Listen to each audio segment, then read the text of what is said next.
Hello everyone, and welcome back to World of Warships Blitz with Terry. Today, I thought let's try to get through, or let's make it start at least, to get through the ships in the shipyard currently, because a lot of you have been asking me, can you do some reviews on the ships that are in the shipyard? I don't know which one I'm going to get, and I don't want to waste my resources, well, obviously. So, one ship that I have been wanting to review for a very long time, and a lot of people have actually asked me, but I just really never gotten around to it, is the Key, the Tier 8 Japanese battle cruiser. And don't let wargaming fool you here, just because it's classified as a battleship. This is a battle cruiser. The Keys never existed. So the Japanese, but there were plans for them. So not completely theoretical ships. The Japanese were one of the newer empires at the beginning of the 20th century or the end of the 19th century, and they modernized very, very, very quickly. So they went from being a bit behind technologically to catching up and becoming one of the great empires of their time, which scared everybody. When they defeated the Russians, people were extremely amazed because nobody thought that such a thing was possible. Anyway, they had to build up their navy relatively quickly, so they built some battleships and other things, but they didn't really have a huge amount of infrastructure and technical know-how. So a lot of the ships came from abroad. For example, the Congo, she came from Great Britain.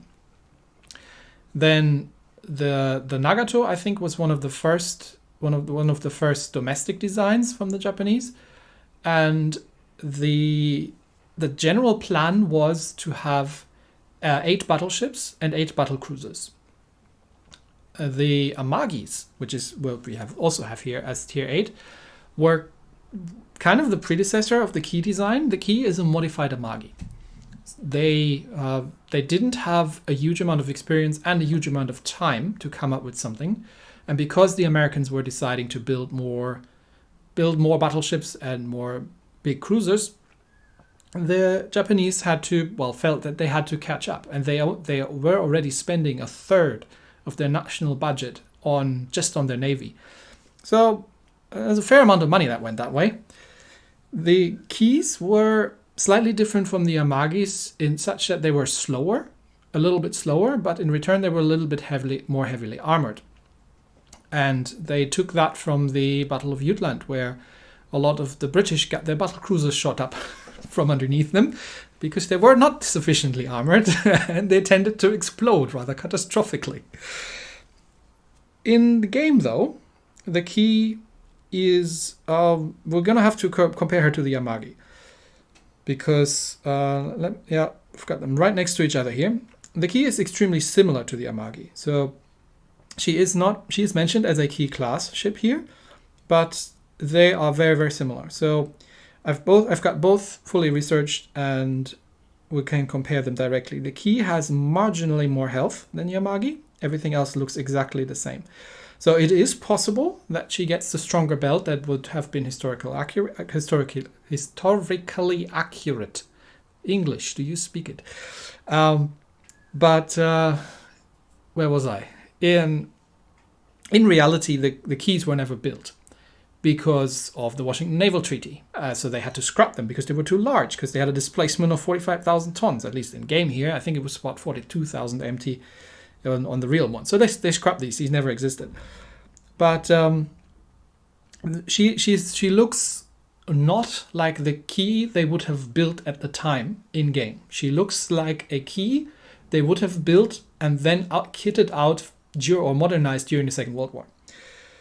So while we have pretty much the exact same health and armor, at least from what we can see, and the exact same speed, which is another indicator that we have, pretty much the same basis on the ship, because the real Key was supposed to be a bit slower than Yamagi's due to the heavier armor.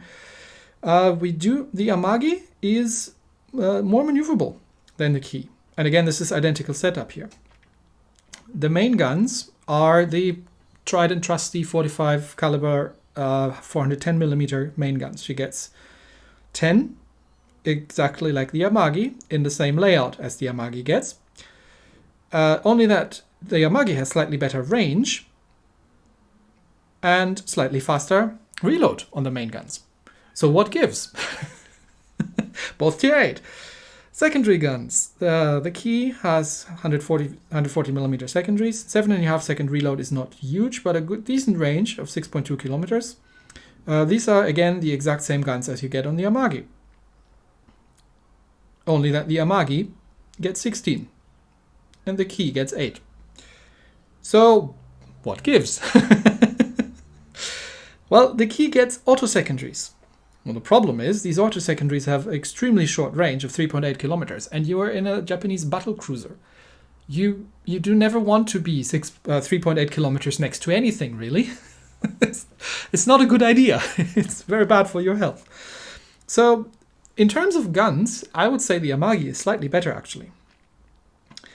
Here is one of the things, though. The Key gets torpedoes, and that, fascinatingly, is historically accurate, because the original Key was supposed to have 2 quad launches. Well, this one gets 2 triple launches, but well, let's not complain. These are your very nice Japanese torpedoes with an 8.4 kilometer range and 4,000 points of damage. So, probably the biggest benefit, and I'm about to make that a little bit less of a benefit, is that nobody expects the Key to have torpedoes. Because this is such a rare ship to see. Nobody really expects that thing to have torps. So you can surprise quite a bit of enemy ship captains by the fact that this thing has torpedoes on it. The Amagi obviously doesn't have torpedoes. In terms of AA, the Key again actually stands out here, which again means that she is not in her original configuration, because she would have just had a couple of small caliber AA guns around the center and that's it. But this thing actually has a relatively decent AA. It's probably not enough to fend a carrier off if you're alone, but you're probably also not a prime target. So if a carrier loses a decent amount of planes while coming after you, you are, well, if you got something else to shoot at, you know. And these Japanese battle cruisers are very, very good at range. They're not so great at close range because their armor is very light. But at range, they're pretty good. And so flanking maneuvers, being alone occasionally, they're fast enough to deal with destroyers. And especially the Key, because if a destroyer tries to rush you, well, you do have torpedoes, which can come as a nasty surprise to a destroyer. And again, surface detection, they are absolutely identical. So what do we have? We have we have an Amagi, almost Amagi, with torps, better AA, and slightly worse guns, in my opinion. So, how have I set her up? Well, basically, basic battle cruiser setup for me. I want to use the ship at range. The guns are great, the armor isn't. So, speed and range is what we're going to use to our advantage, which means main battery mod 3 in the first slot. And I am going with propulsion and steering, which I haven't played the Amagi myself, but which is what I've played the Ashitaka quite a bit at tier 7, and I like that setup for the Japanese battle cruisers. So, that's that. The commander, who I have here in the Key, oh yeah, we haven't looked at the actual ship skills. Elite, I would go with the guns, and especially that she has a slower reload than Yamagi, and she gets the precise aiming similar to what all the Japanese battleships are getting. So at least captain trainer wise, we're not in special territory here, which means we don't have any other ship skills. We can completely build her for survivability, which means the first 2 on torpedoes, then artillery maintenance, victorious charge, because we don't get defensive AA or any shenanigans like that. Survivalist. Survivalist I actually decided to use because she does get 3 precise aiming, and because of the relatively light armor, so you do get an additional heal. You could go for an additional precise aiming, but she is pretty precise as she stands, and it's the precise aiming 1. So it's kind of up to you if you want to train it for the main line. If you want to go up to Yamato, do you want to have an additional precise aim, or are you happy with going for a survivalist? Then generalist in here, the marksman skill is definitely something that you do want to have. And I'm going with extinguisher because, as we've just discussed in the last video, well, fires are still happening. And even though they're now doing a little bit less damage, the key, just like the Amagi, doesn't have the greatest amount of fire and flooding resistance. So you do take 12.5% less damage from fires, but that's about it. So I'm still got that in the build. Okay, anyway, let's head out. We're going out bottom tier. It's a good mix. Enemy team, there's an Essex, Roma, Gascogne, Northcal, Taco, Kagero, double Kagero actually, and playing neighbors. So if the carrier wants to come after me, I do have a reasonable amount of AA, especially for a Japanese ship. And it's a domination map, so, well, where am I going to head? There's 2 destroyers in there, so I'll probably just stick around with the cruiser, the Amalfi, if I can get some additional AA. And I don't know what battleship we're having with us here, but yeah, if the Amalfi goes, yeah, there's a Torpedoes, so not the greatest amount. Okay, Amalfi goes over to sea, so I'm going to tag along, but I'm not going to get into the cap, because I do have the range to cover the caps. And I just want to give fire support. I'm going to need Amalfi to deal with destroyers if they come up, and I'll shoot at anything bigger than that. You can, if you want to play more aggressively, use the high explosive, obviously. Torpedoes, excuse me. Sorry, just passing through. Just coming through. Sorry. Okay, we know where the carrier is, which was quite obvious, and he's sending some planes over this way, but I just need to navigate in front of that Torpedoes. Yeah, I'm sorry. But you are in my way. I want to get over here. And I want to support that Amalfi, because you seem to be just sailing straight past that island. And obviously there's a destroyer. And there is the North Carolina. So we can start open up. Gascogne and North Carolina. Okay. Let's just start. There comes some destroyer torps. The Amalfi is smoking up. But I don't... Yeah, you can run with your smoke. That's a fuel smoke. Well, he might have taken some torps there. Okay. Send some torps off himself. North Carolina and Gascogne. Yeah, I don't want to get into a brawl with these things, especially not in a Japanese battleship. Especially that, well, so far it's just the North Carolina shooting at me. So I'm just going to reverse out of here. That's a nice citadel on the North Cal. Because I want to be at range, and I can be... I know that the North Carolina isn't super accurate at range. I'm probably beating the accuracy quite a bit. So I'm just going to do that, keep doing that a bit more lead. And then we'll just casually motor away from there. Okay, that's 6 more good hits here. And the Gascogne is behind the island, so there's not much else I can do. Okay, and he can't shoot at me. Can I get another salvo off at the North Carolina? Let's see. Okay, so shots out, but that might just hit the island. Okay, Kagero, where's that Kagero? Kagero is far at the far end. He's probably got scared off by the Amalfi, but I do need to deal with these ships here. So I'm just going to try to prevent more than one ship shooting at me at the same time. And the Gascogne is not shooting at me, so okay. That means I can actually use that to turn around and get out of the broadside and kite away before the North Carolina is coming closer. Enemy destroyer still doesn't want to come out. Well, I'm not coming for you. So torpedo range was like about 8 kilometers or something. Okay, looks like Gascogne is now looking at me, probably. Well, I'm going to shoot at him, so... okay. Just 3 hits, but we're at max range, so it's a bit matter of luck, even with the precise aiming on.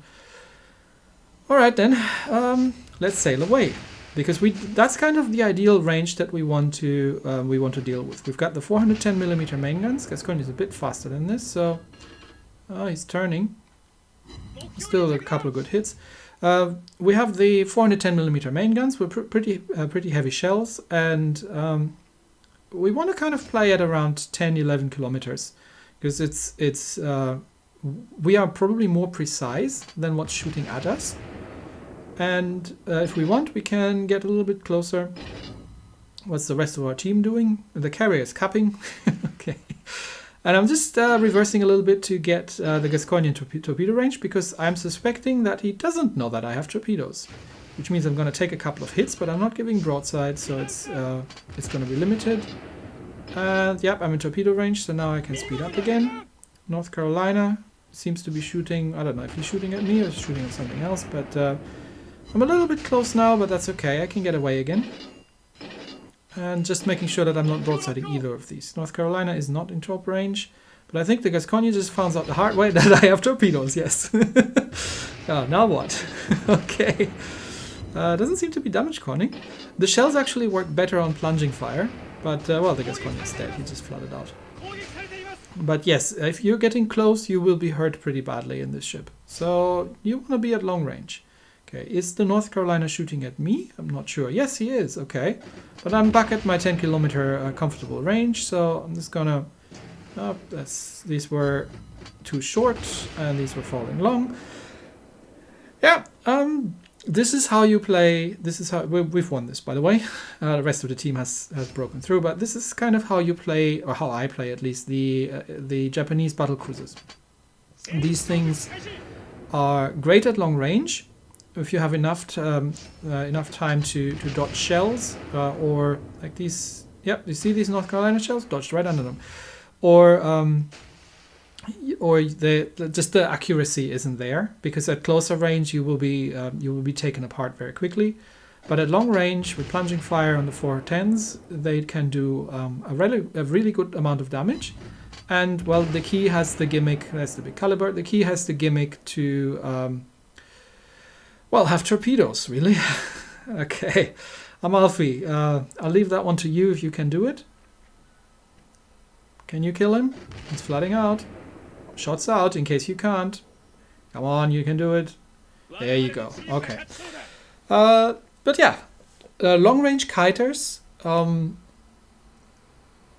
just against destroyers with that maneuverability, not the greatest, but with the HE and the secondaries are actually not terrible. I don't see the point of the auto secondaries on this thing very much. I mean, yes, against destroyers maybe, but I'd actually prefer to have more manual secondaries, to be honest. And yeah, even with with the Torpedoes, who died unfortunately pretty quick. Yeah, you can absolutely carry or no, not carry, but do the damage on even at bottom tier. What the Japanese battle cruisers are not great at is close range or holding positions. So you can't tank a position like you could in an American battleship. You can't, or in a German. You can't get up close and personal. You want to be at long range and just dish out the damage continuously. That's what these things are good at. But yeah, fun ship. Is she worth it over the Amagi? Personally, well, the torpedoes are a gimmick, really. But you know, how much have I used my torpedoes in this battle? I usually get maybe 1, maybe 2 torpedo spreads in terms of damage. So we're talking about, if we hit all the 3, what do we do? 10,000, maybe 20,000 points of damage with the torpedoes, if you're lucky. And that's because most of the people are just not aware that this thing has torpedoes. I mean, the Gascogne could have easily dodged the torpedoes. He just didn't know they were coming. So that's a thing. But other than that, if you want a battle cruiser for long range kiting and gunfire, the Amagi is probably perfectly fine for that. Anyway, that's it for today. Thanks everybody, and I'll see you next time. Bye.